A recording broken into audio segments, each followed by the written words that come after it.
Ata pejgamberi jon sallallahu alaihi wasallam, el ainu haq, syri o haq. E shtin devën kazan.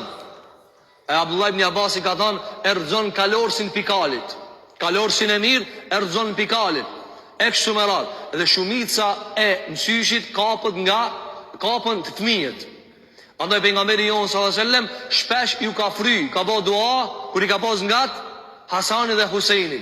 Dhe ka thënë që shtu ka bë dua Ibrahimi alayhi salatu wassalam se mësyshi o hak o vëllezër. Ai disa smujet në botë, ai disa depresionet në botë, ai disa streset në botë krijohen prej mësyshit, prej gjineve, prej zilijës, prej xhelozijës, njerëz nuk e kanë idenë. Doktori ja ban këtë analizat, thotë shko se s'ki kur gjë. Ai vazhdon më koni depresionum, vazhdon me dhim krija, vazhdon me pas dhimbta, se di ka I vjen. Ka I vjen o vëllezër, ka thënë alayhi salatu wassalam pisinit. Dy sure të mëdha në mana shkurta në ajete I kanë zbrit pejgamberi sallallahu alajhi wasallam për këtë çështje.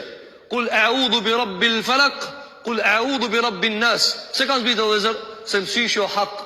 E çka do të thonë mësyshi o vëllezër? Mësysh, shiko, me sy. Edhe në gjuhën arabe është kështu, ain, me ain, me sy. Çka do të thonë mësyshi o vëllezër? Mësyshi o dy lloj.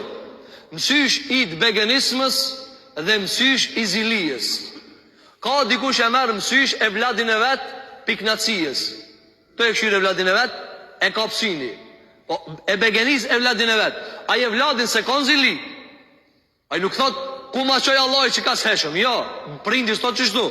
As nana, po pit begenismës madhe me mësysh. Pit begenismës madhe me mësysh. Dhe mësyshi I njëjtë e begenisme e madhe, po dikush e këshir me zili. Unë t'isha konë që ky, në vend qëtina. Kur thoje qështu, kjo me e rrezikshmja. A do dhe Ibn Qayyim el-Juzeyje, shumica e mësysheve të rrezikshme vin nga e begenismja me zili. Çka e begenismja me zili? Ti e pëlqeni diçka. Qof njeri, qof pasuri, qof shtëpi, qof vetur, çka do qof. E begenisë dhe thu, ta kisha pasune që ta. Nëse ai tjetri s'është I mbrojtur, ka mundësi mu godit. Çka mu ju prish ajo çka e ka, e kështu me radhë. Murxupi pjasa e vlerës çka e ka, e kështu me radhë.